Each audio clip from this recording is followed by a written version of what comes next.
Hello बच्चों, मैं हूं अर्पित मिश्रा और आज हम लोग motion in a straight line class 11th के चैप्टर उस पर डिस्कशन करने जा रहे हैं। 2 पार्ट हम लोग पढ़ चुके हैं, आज तीसरा पार्ट हम लोग बात करेंगे। That is time velocity graph. First part में हम लोगों ने inertial frame, non inertial frame और मोशन रेस्ट इन सभी के बारे में बात किया था। टाइम डिस्प्लेसमेंट क्या है, वेलोसिटी क्या है, एक्सेलरेशन क्या है। दूसरे पार्ट में हम लोगों ने टाइम डिस्प्लेसमेंट ग्राफ की बात की। आज हम लोग बात करेंगे टाइम वेलोसिटी ग्राफ के बारे में। तो मैंने एक यहाँ पर ग्राफ बना रखा है, टाइम वेलोसिटी ग्राफ। ये एक वाई एक्सिस है, ये एक्स एक्सिस है, ठीक है ना। उसके बाद में ये एक्स एक्सिस टाइम को रिप्रेजेंट करती है, ये किसको, वेलोसिटी को रिप्रेजेंट करती है। टाइम सेकंड में, वेलोसिटी मीटर पर सेकंड में। किसी भी ऑब्जेक्ट की मोशन का या उसकी वेलोसिटी से जो हमें ग्राफ मिला वो हमने मान लिया कुछ इस टाइप से ग्राफ मिला, ठीक है ना। ये एक स्लोप बनाता हुआ, जैसा हम लोगों ने टाइम डिस्प्लेसमेंट ग्राफ में बनाया था, कुछ ऐसा ही टाइम वेलोसिटी ग्राफ में मिला। अब इसका स्लोप जो है एक्स एक्सिस से वो थीटा, लेट अस सपोज ये फाइनल वेलोसिटी है। किसी इंस्टेंट पर जब हमने ऑब्जर्व किया उस चीज़ को तो देखा उसकी इनिशियल वेलोसिटी u थी और उसकी जो फाइनल वेलोसिटी है वो कितनी थी, v थी। तो ये वाला जो गैप होगा ये कितना हो जाएगा, यहाँ से यहाँ तक v माइनस यू, और ये टाइम कितना हो जाएगा t। किसी इंस्टेंट पर वेलोसिटी u है, इनिशियल वेलोसिटी, और टाइम t के बाद जब हमने चेक किया तो उसकी वेलोसिटी v थी। तो टाइम कितना हो गया t। बेसिकली t1 क्या था, 0 था। जिस समय हम स्टार्ट करते हैं ऑब्जर्व करना उस समय टाइम 0 ही मान करके चलते हैं, फिर 1 सेकेंड 2 सेकेंड वहाँ से स्टार्ट करते हैं। ये t2 हो गया, तो time lag t2 minus t1, और इसी को हमने t लिखा है। मैं पहले भी बता चुका हूँ कि t2 माइनस t1 क्या होता है, डेल्टा t होता है, और इसी को हम लोग t कह देते हैं। जब भी आपके आगे t लिखा हो तब आपके माइंड में आना चाहिए कि वो डेल्टा t ही है, क्योंकि टाइम हमेशा आप डिफरेंस में ही लिखते हैं। आपको अगर जो 1 घंटा लिखना हो तो 1 घंटा कैसे लिखोगे, या तो 4 बजे से 3 बजे से 4 बजे तक हमने पढ़ाई की तो 4 माइनस 3 1 घंटा हुआ। 3 बजे से 5 बजे तक की तो 5 माइनस 3 2 घंटा हुआ, तभी तो 2 घंटा पता चला। खैर, तो टाइम हमेशा टाइम डिफरेंस होता है। तो यहाँ से देखिए हमें क्या रिजल्ट मिलता है। सबसे पहले तो देख रहे हैं यहाँ पर एक स्ट्रेट लाइन मिल रही है, तो मैंने कहा था स्ट्रेट लाइन कुछ ना कुछ कांस्टेंट है ऐसा बताती है। देखता हूँ क्या होगा। अच्छा, हमें पता है इस स्ट्रेट लाइन का कोई ना कोई स्लोप है, तो हमें पता है कि स्लोप ऑफ ग्राफ क्या होता है, tan थीटा। पीछे हम लोग बात कर चुके हैं, स्लोप ऑफ ग्राफ क्या होता है, tan थीटा। और tan थीटा होता है परपेंडिकुलर अपॉन बेस। परपेंडिकुलर कितना है, BC, बेस कितना है, AC, ये वाला A है ये। तो BC को मैं v माइनस यू लिख दूं और AC को, ये पूरा टाइम है तो ये हो जाएगा अपॉन t, और v minus u upon t change in velocity, v minus you change in velocity. ये फॉर्मूला आपने पढ़ रखा है एक्सेलरेशन का, ये बराबर क्या होता है, a। तो एक चीज हमें पता चली कि स्लोप ऑफ ग्राफ ये क्या बताता है, एक्सेलरेशन बताता है। ये बात समझ में आई, okay.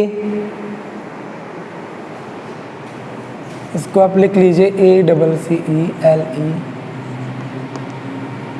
Acceleration. Slope of graph give us acceleration. अब अगर जो स्लोप ज़्यादा होगा तो एक्सेलरेशन ज़्यादा होगा, स्लोप कम होगा तो एक्सेलरेशन कम होगा। ये हम लोग पहले वीडियो में बात कर चुके थे। टाइम डिस्प्लेसमेंट ग्राफ से हमें वेलोसिटी मिली थी, तो स्लोप ज़्यादा है तो वेलोसिटी ज़्यादा, स्लोप कम तो वेलोसिटी कम। किसमें, टाइम डिस्प्लेसमेंट ग्राफ में। और टाइम वेलोसिटी ग्राफ में जो स्लोप है वो क्या दे रहा है, एक्सेलरेशन दे रहा है। तो अगर जो स्लोप ज़्यादा तो एक्सेलरेशन ज़्यादा, स्लोप कम तो एक्सेलरेशन कम।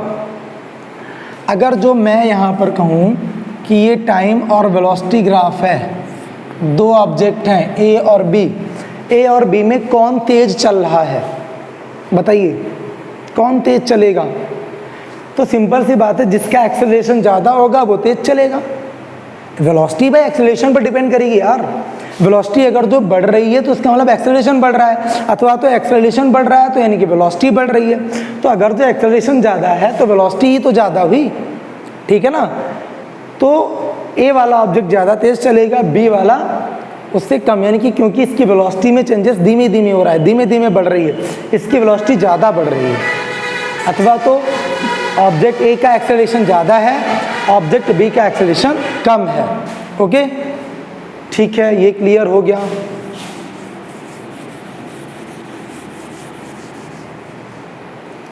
तो slope of graph is equal to acceleration. तो हम लोग कह सकते हैं कि टाइम वेलोसिटी ग्राफ में एक्सेलरेशन इज इक्वल टू क्या होता है, tan थीटा के बराबर होता है।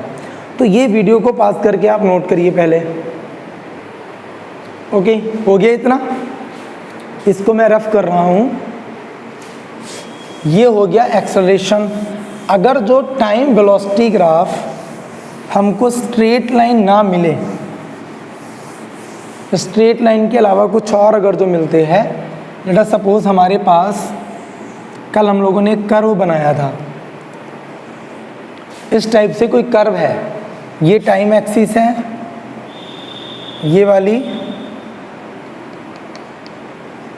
वेलोसिटी एक्सिस है, ठीक है ना। टाइम सेकंड में है, वेलोसिटी मीटर पर सेकंड में है। तो किसी दो पॉइंट के बीच का हमें निकालना है एक्सेलरेशन। हम चाहते हैं दो पॉइंट हैं, एक ए है एक बी है। तो ए का टाइम t1, बी का टाइम कितना हो गया t2, time lag delta t। Okay, B की वेलोसिटी ये क्या है v, इसकी वेलोसिटी क्या है u, ये इनिशियल वेलोसिटी। ऐसा हम लोग कर चुके हैं टाइम डिस्प्लेसमेंट ग्राफ में, उसमें initial displacement final displacement s1 s2 किया था, ये क्या है u और v हो जाएगा। तो a और b को अगर जो मैं मिलाऊंगा तो हमको एक स्ट्रेट लाइन मिलेगी। तो हम स्ट्रेट लाइन का स्लोप निकाल सकते हैं, नहीं निकाल सकते हैं, परपेंडिकुलर अपॉन बेस करके। तो slope of A be in the curve of time velocity graph को टीवी ग्राफ भी आप लिख सकते हैं।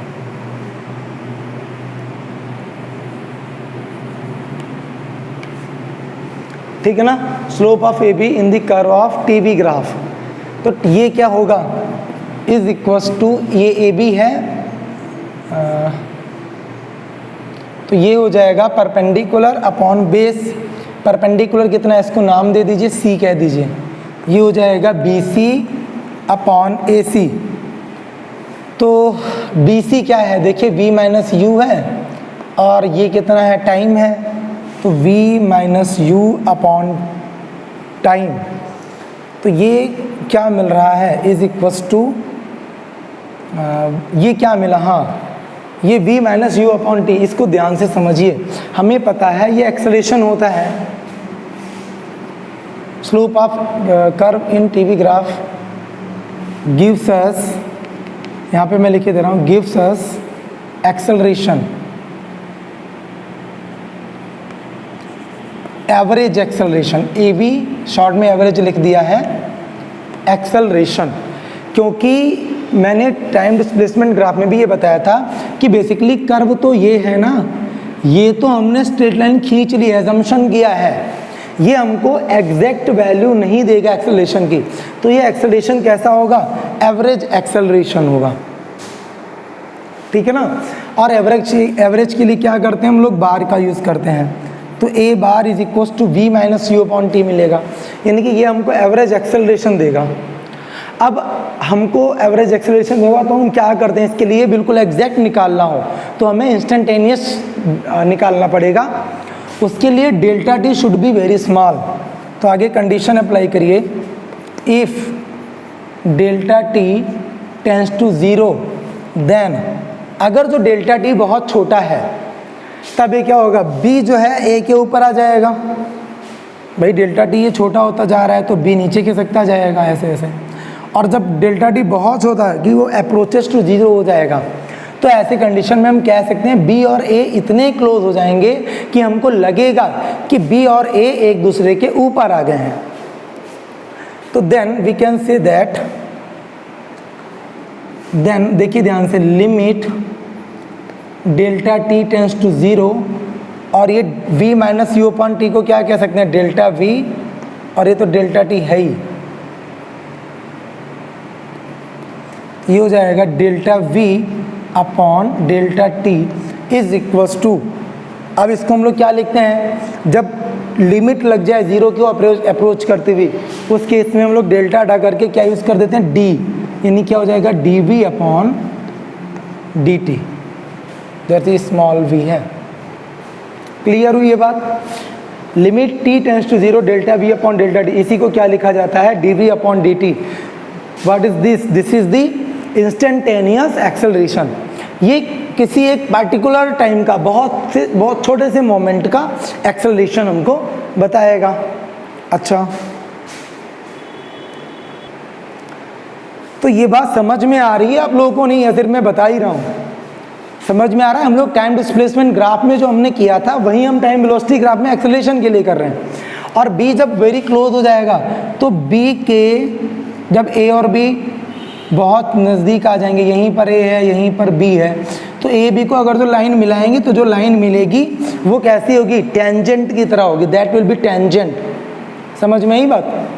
तो उस समय पॉइंट ए पर जो टेंजेंट ड्रॉ होगा, इंस्टेंटेनियस एक्सेलरेशन की मैं बात कर रहा हूँ, उसी टेंजेंट के स्लोप को हम क्या कहेंगे, एक्सेलरेशन कहेंगे, इंस्टेंटेनियस एक्सेलरेशन नाम देंगे। ओके,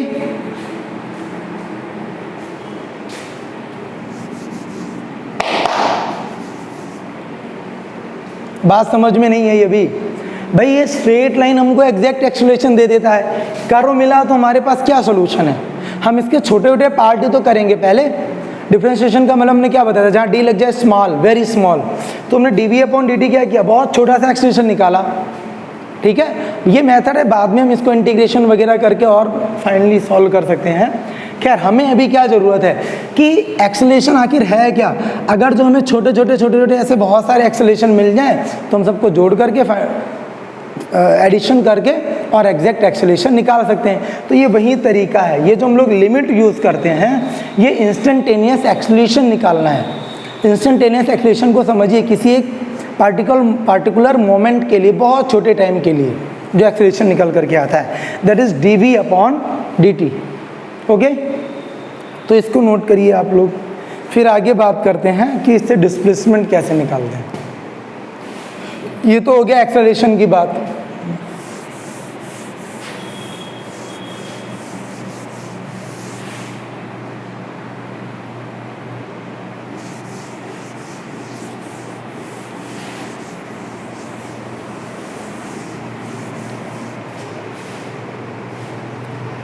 देखिए आगे, अगर जो डिस्प्लेसमेंट निकालना है हमें,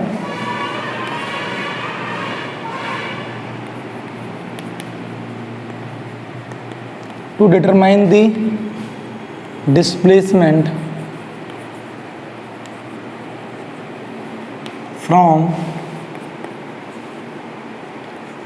time velocity graph,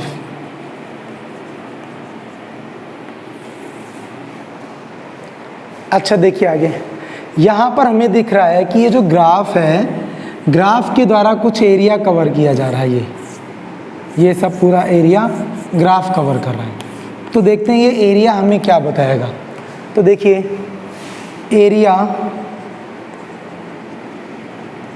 covered by time velocity graph,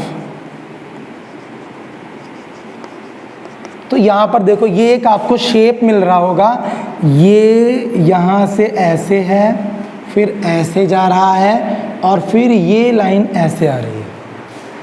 ये दोनों साइड आपस में पैरेलल हैं, और हमें पता है कि और ये क्वाड्रेटल बन रहा है, किसी क्वाड्रेटल में अगर तो दो साइड पैरेलल आ रही हैं तो उसे हम ट्रेपेजियम कह सकते हैं। तो हम इसको नाम दे सकते हैं area covered by TV graph is equals to area, इसके द्वारा यहीं तो एरिया ऑक्यूपाई किया जा रहा है, ये area of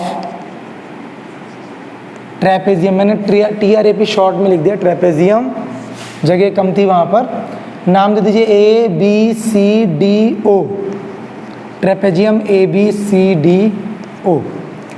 area of trapezium क्या होता है, 1/2 सम ऑफ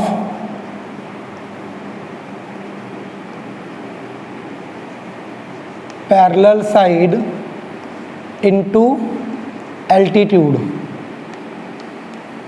एल्टीट्यूड का मतलब हाइट होता है, जो उनके पैरेलल साइड के बीच का जो डिस्टेंस होता है। एल्टीट्यूड ना समझ में आ रहा हो तो आप हाइट भी लिख सकते हैं, ट्रेपेजियम की जो हाइट होगी, ठीक है ना। तो 1/2 सम ऑफ पैरेलल साइड, एक ये और ये दोनों पैरेलल साइड हैं, तो AO प्लस BD, ये क्या हो जाएगा AO plus BD into height. Height क्या होती है, जो पैरेलल साइड हैं उनके बीच के डिस्टेंस को हाइट कहते हैं। तो बीच का डिस्टेंस चाहे आप AC कह लीजिए या OD कह लीजिए। तो OD अगर जो मैं लिख दूं कोई दिक्कत, क्योंकि दोनों की वैल्यू बराबर होगी। अब देखिए 1/2 AO प्लस BD, AO की वैल्यू क्या है, यहाँ से यहाँ तक ये इनिशियल वेलोसिटी थी U प्लस BD ये क्या है, फाइनल वेलोसिटी, ये पूरा ये V, और हाइट क्या है इनके बीच का जो OD है, ये क्या थी, टाइम यानी कि T। 1/2 U plus V into T। तो दिस इज 1, इसको हम लोग ऐसे भी लिख सकते हैं U plus V/2 into time. तो यहाँ पर देखिए that is equals to U plus V/T क्या हुआ, एवरेज वेलोसिटी। किसी भी चीज़ का एवरेज हम कैसे निकालते हैं, जैसे दो वेलोसिटीज गिवन है, उनको ऐड करके 2 से ही डिवाइड कर दो। 3 दिए हैं तो 3 से डिवाइड कर दो, 4 दिए 4 से। तो 2 वेलोसिटी इनिशियल फाइनल दिए हैं, इनको ऐड किया गया है और 2 से ही डिवाइड किया, तो ये क्या है, average velocity. That is average velocity into time. अब वेलोसिटी इनटू टाइम क्या होता है, वेलोसिटी इनटू टाइम सभी को पता है डिस्टेंस होता है या डिस्प्लेसमेंट आप कह लीजिए, क्योंकि वेलोसिटी है तो इसको डिस्प्लेसमेंट लिखेंगे।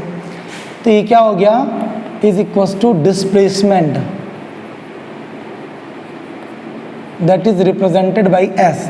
तो area covered by TV graph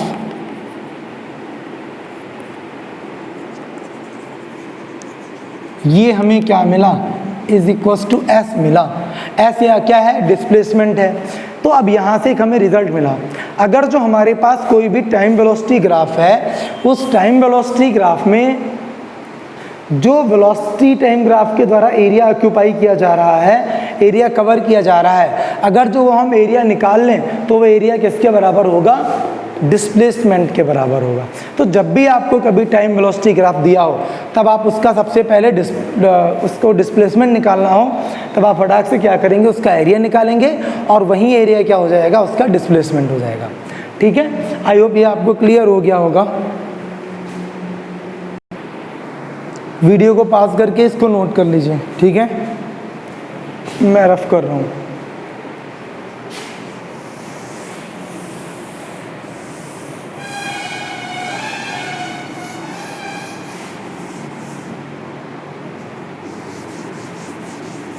एक और अगर जो जैसे एक ग्राफ हमें टाइम वेलोसिटी ग्राफ दिया है, ये है टाइम एक्सिस, ये वेलोसिटी एक्सिस, और ये पैरेलल है, ठीक है।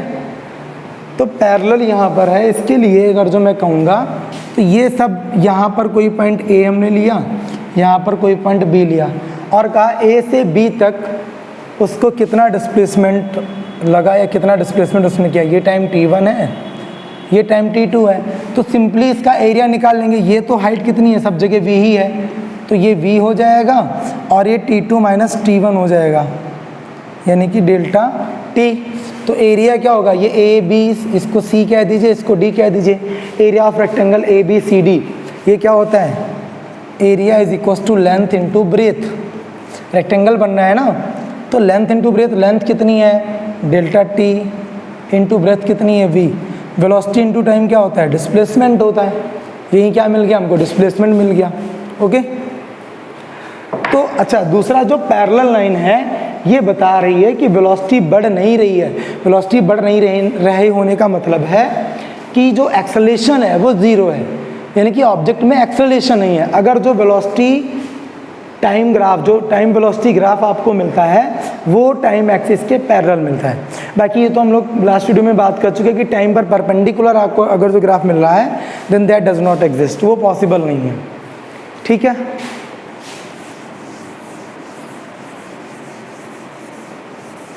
ओके, तो ये क्लियर हो गया होगा।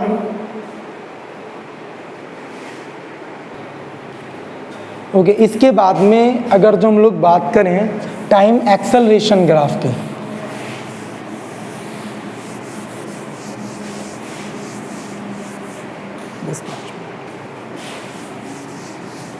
टाइम एक्सेलरेशन ग्राफ देखिए, सिंपल मेथड यही है, तरीका यही है सबका, खाली एक एक्सिस में वेलोसिटी, एक में डिस्प्लेसमेंट, दूसरे में एक्सेलरेशन हो जाता है। तो ये मैं एक टाइम एक्सेलरेशन ग्राफ बना करके आपको एक्सप्लेन कर देता हूँ। ये टाइम है, ये एक्सेलरेशन है। एक्सेलरेशन मीटर पर सेकेंड स्क्वायर में, टाइम सेकेंड में। हमको लेट अस सपोज एक कांस्टेंट एक्सेलरेशन का ग्राफ मिलता है। अगर तो ये लाइन पैरेलल है, इसका मतलब एक्सेलरेशन बढ़ नहीं रहा है। एक्सेलरेशन बढ़ नहीं रहा का मतलब क्या है? एक्सेलरेशन कांस्टेंट है। समझ में आई बात? तो यानी कि वेलोसिटी बढ़ रही है लेकिन एक्सेलरेशन कांस्टेंट है। अगर जो ऑब्जेक्ट है वो 1 सेकंड में 2 मीटर पर सेकंड की वेलोसिटी गेन करता है, तो हर सेकंड में वो 2 मीटर की वेलोसिटी गेन करेगा। तो ये यहाँ पर देखिए, अगर जो हम लोग बात करेंगे तो यहाँ किसी पॉइंट ए और बी के लिए, ए और ये पॉइंट बी है, यहाँ का time let us suppose t1 है, यहाँ का time let us suppose t2 है, तो ये वाला गैप कितना हो जाएगा? डेल्टा t हो जाएगा। ओके, अब ये तो डिफरेंस भाई, ये तो गैप कितना है? a है, सब जगह a रहने वाला है, तो ये a हो गया। तो इसके द्वारा एरिया निकालिए, area of rectangle again length into breadth. तो लेंथ कितनी है इसकी? डेल्टा t इनटू ये क्या हो गया? ब्रेथ, यानी कि a विच इज एक्सेलरेशन। अब डेल्टा t इंटू ए क्या बनता है? ध्यान से देखिए, हम लोग पीछे पढ़े हैं a is equals to delta v upon delta t। Delta t को इधर लेकर के आइए, तो a into delta t is equals to क्या मिल रहा है? डेल्टा v मिल रहा है। तो a इंटू डेल्टा t, इसको हम क्या कह सकते हैं? Delta v। तो एरिया जो है टाइम एक्सेलरेशन ग्राफ के द्वारा जो एरिया कवर्ड किया जा रहा है वो हमें क्या बताता है? Change in velocity. तो अगर जो आपको टाइम वेलोसिटी ग्राफ दिया है और आपसे कहा जाता है चेंज इन वेलोसिटी निकालिए, तो आप क्या करेंगे? उस ग्राफ के द्वारा ऑक्यूपाइड एरिया आप निकालेंगे और वहीं क्या हो जाएगा? उसकी चेंज इन वेलोसिटी को रिप्रेजेंट करेगा। ओके, तो आई होप ये आपको समझ में आ गया हो गया। अगर जो आपको कोई डाउट रह जाते हैं then you can ask in comment section. Thank you guys.